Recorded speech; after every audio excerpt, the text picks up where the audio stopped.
वैष्णवी हगवणे मृत्यू प्रकरणाने आता राज्यात खळबळ उडाली आहे। हुंड्याच्या छळामुळे राहत्या घरी तिने गळफास घेऊन आत्महत्या केली। वैष्णवीच्या मृत्यूनंतर तिच्या 9 महिन्यांच्या बाळाचे हाल होत होते। अखेरीस आज ते बाळ कसपटे कुटुंबियांकडे सोपवण्यात आलंय। हगवणे कुटुंबाचा या चिमुरड्याला त्यांच्याकडे ठेवण्याचा प्रयत्न सुरू आहे अशी माहिती होती। मात्र एका अज्ञात व्यक्तीने कसपटे कुटुंबियांना फोन करून त्यांना बाणेर महामार्गाजवळ बोलावलं आणि बाळ त्यांच्या ताब्यात दिलंय।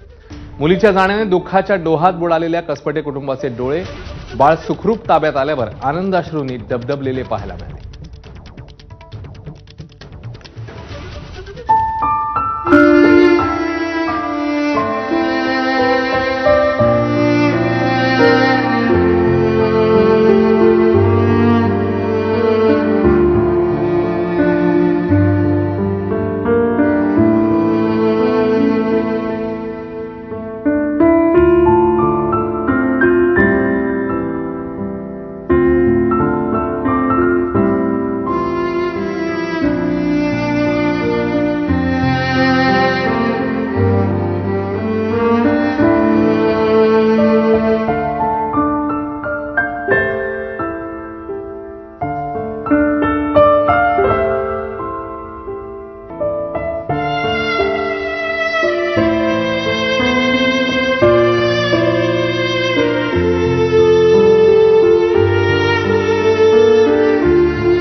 गणपती बाप्पा मोरया।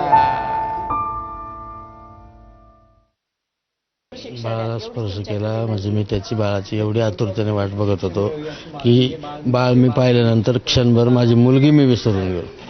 मला एवढा आनंद झाला म्हणजे मी त्या बाळाच्या रूपाने माझी वैष्णवीच घरी आली असं समजतं। आज माझी वैष्णवी जशी माझ्या हातात आली, हा एकदम मन भरून आलं माझं की माझी वैष्णवी आली। बाळाला घेतल्यावर बाळ किती हसलं आमच्याकडे बघून की यातच तुम्ही समजा ते बाळ आम्हाला ओळखतंय। ते बाळ त्यांच्याकडे होतं, खूप रडत होतं। आज ते बाळ आल्याबरोबर आमच्याकडे बघून हसतंय, खेळतंय। आज बघा कसं खेळतंय ते बाळ आमच्यापाशी। आम्हाला खूप छान वाटतंय, चांगलं वाटतंय। दरम्यान वैष्णवीच्या आत्महत्येनंतर तिचं बाळ तिच्या आईवडिलांपर्यंत कसं पोहोचलंय ते बघूया। 16 मे 2025 पिंपरीतल्या राहत्या घरी वैष्णवी हगवणेंनी आत्महत्या केली।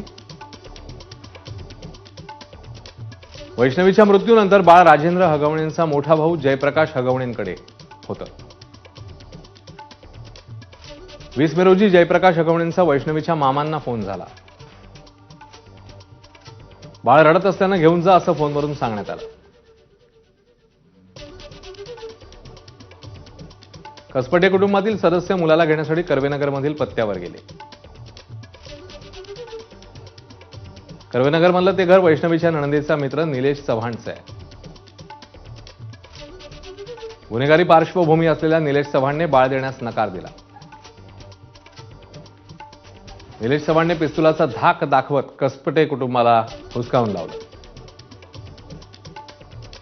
कसपटे कुटुंबाकडनं पोलिसांमध्ये तक्रार करण्यात आली, पण पोलिसांकडून सहकार्य मिळालं नाही। 22 मे रोजी सकाळी वैष्णवीचे काका मामा निलेश चव्हाणच्या घरी पोहोचले। कसपटे कुटुंबाला चव्हाणच्या घरातनं कोणताही प्रतिसाद मिळाला नाही। वैष्णवीचे काका मोहन कसपटेनं अज्ञात व्यक्तीने मग फोन केला। बाणेरजवळ पुणे बंगळुरू हायवेवर अज्ञाताकडनं हे बाळ मग कसपटेंकडे सुपूर्द करण्यात आलं।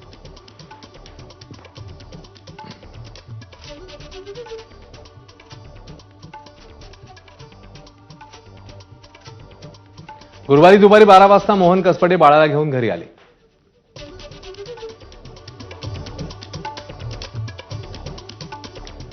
तर वैष्णवीचं बाळ आजी आजोबांकडे सुखरूप पोहोचल्यावर मुख्यमंत्री फडणवीस यांनी प्रतिक्रिया देताना पुराव्यांची चौकशी करून दोषींना सोडणार नाही असं सांगितलेलं आहे। पाहूया। एक प्रकारे मानवतेला काळीमा फासणारी ही घटना आहे। त्यातले आरोपींना अटक करण्यात आलेली आहे, पण वैष्णवीचं बाळ हे आपल्याकडे ठेवण्याचा आरोपींचा जो प्रयत्न होता, मी स्वतः CP पिंपरी चिंचवड यांना सांगितलं की पोलिसांनी हस्तक्षेप केला पाहिजे आणि बाळ सुखरूप राहिलं पाहिजे त्या दृष्टीनं पोलिसांनी हस्तक्षेप केलेला आहे.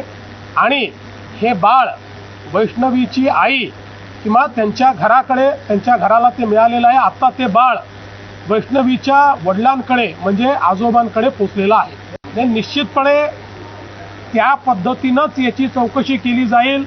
हे सगळे जे वळ आहेत, याच्या पाठीमागचं जे काही ऑडिओ क्लिप आहे, याच्या पाठीमागचं जे संभाषण आहे, वैष्णवीच्या माहेरच्या घरच्यांच्या जे माहिती आहे, या सगळ्या गोष्टीवर आधारित ही या ठिकाणी चौकशी केलीच जाईल.